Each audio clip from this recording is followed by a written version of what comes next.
Deleted Station, April 16, 1979. Good evening. Now let us return to your dream series. You know the one I am referring to. Now let us see how recent events reflect the dream, and how they appeared in the dream in symbolic form. The physical events I refer to as the encounters with the Galahans and the Suwaktins. Friday evening. The discussion of philosophy, the sense of conflict and the mixed emotions. In a dream, well noted, of March 29.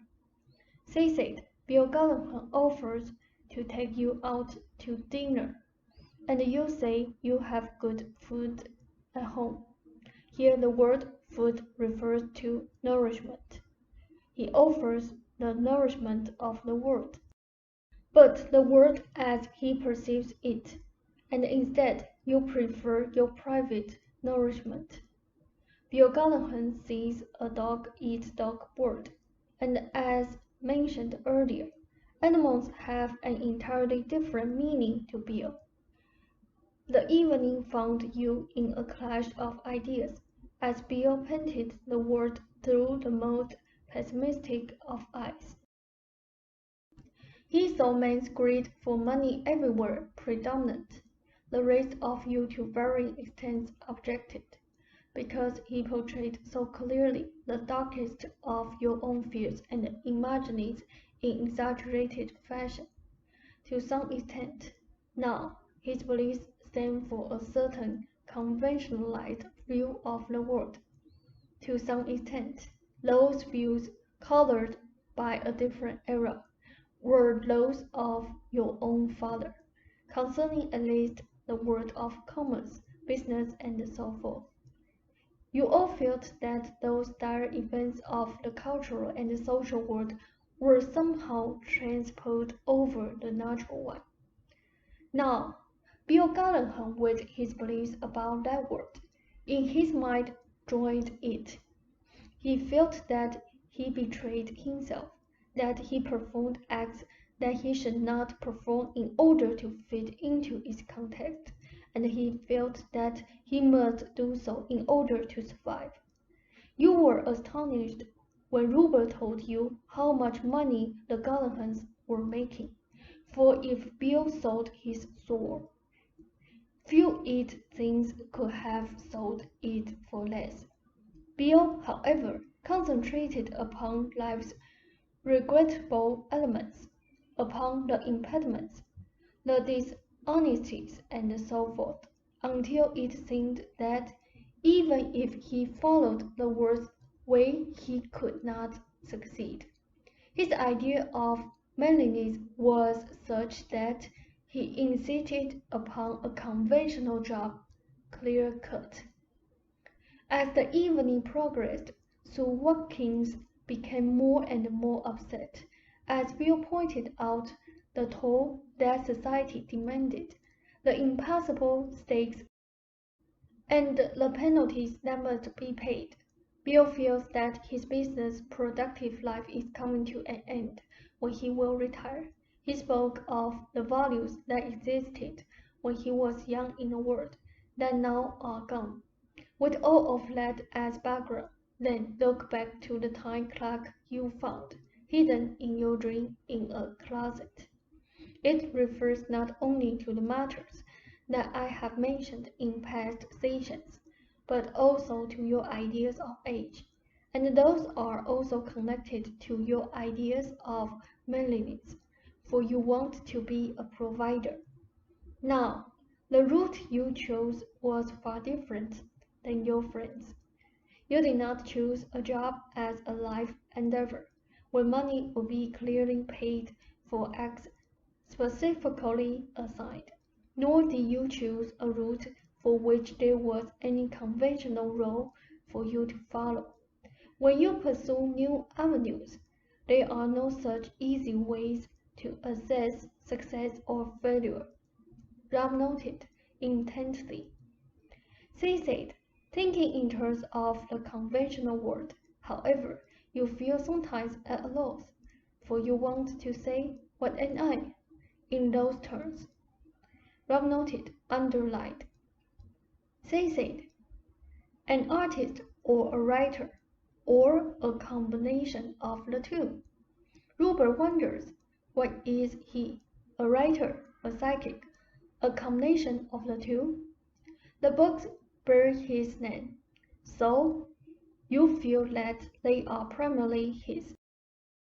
And yet all of those feelings ignore completely the larger realities of your lives and of your work.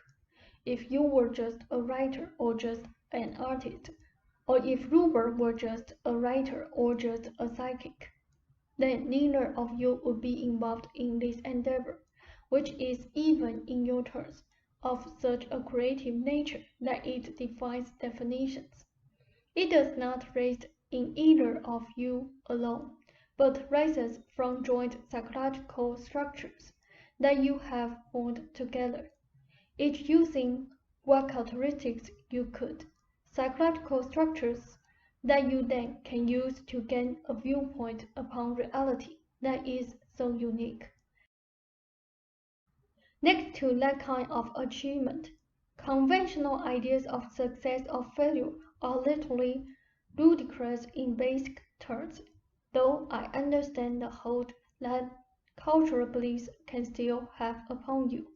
Those doubts, however, of course, mitigate strongly against your feelings of self-approval and undermine your natural stamina and courage. Ruber was bothered by the same feelings in reverse in the past, but he has learned to understand quite clearly that our work is a threefold venture. It would not exist in its present form, and its present form is its best form, were it not for your own participation. In a fashion, you are merging arts together and laying the groundwork for new kinds of art that presently do not exist.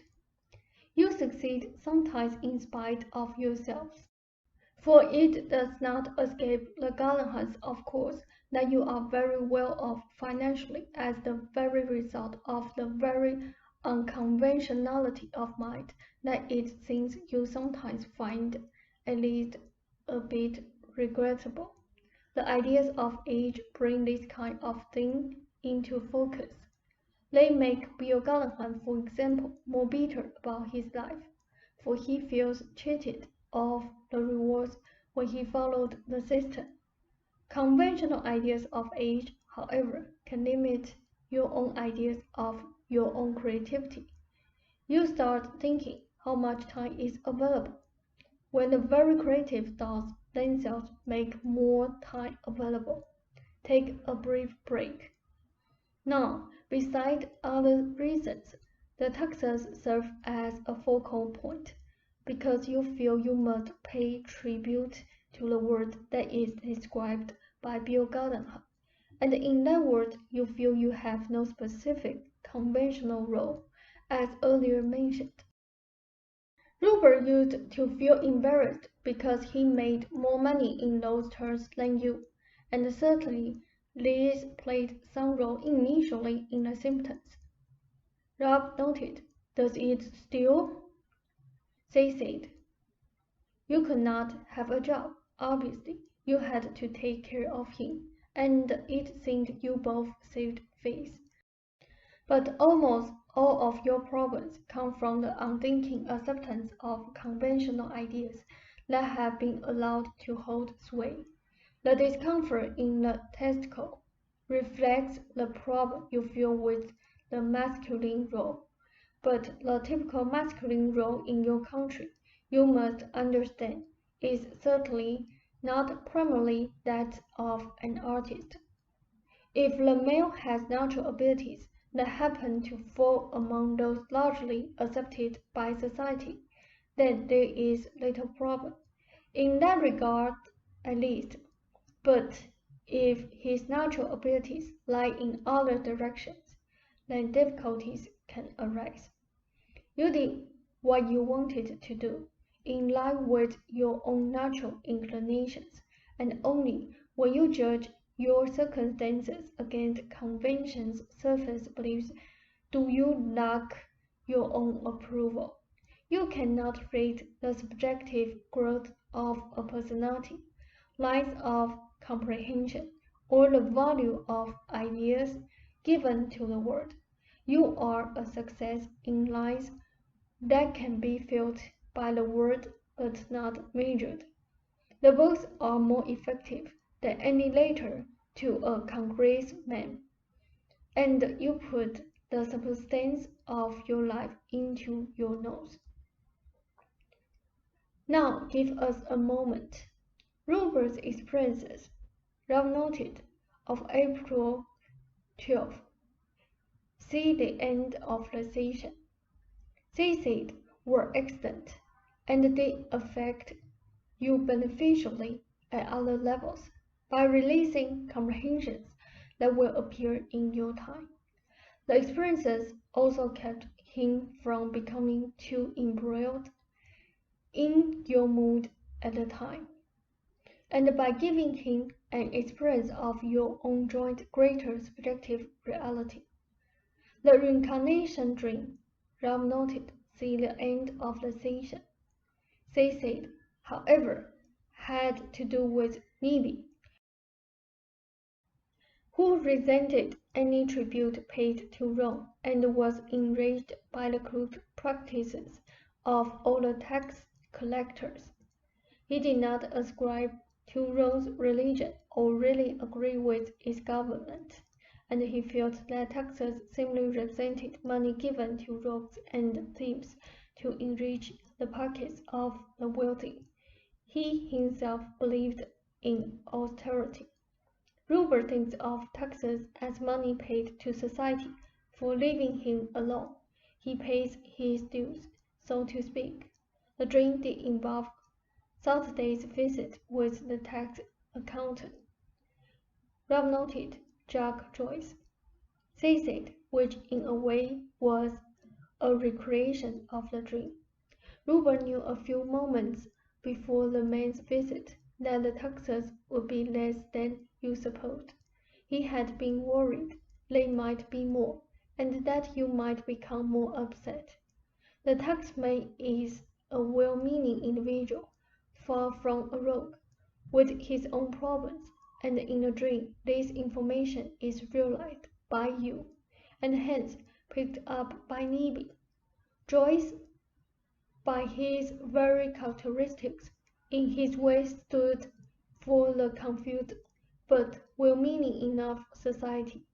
Rupert felt he had paid his dues, physically speaking, and was done with that. His body is definitely improving, but you must both examine your beliefs again about the conventional matters I have spoken about this evening, for they affect your behavior.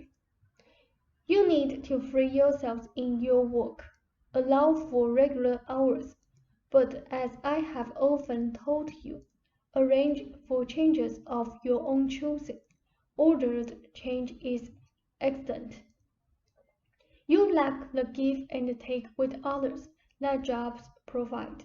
You need solitude, yet you must also provide for changes within that route, for those changes give you a different view of your own subjective reality, and they can often help you solve problems, simply because old associations are broken up. You usually do not follow through on such suggestions. Do you have questions? Ralph said, no, I think this is enough for one night. It's very good, thank you. They said, then I wish you a fond good evening. Ralph said, thank you.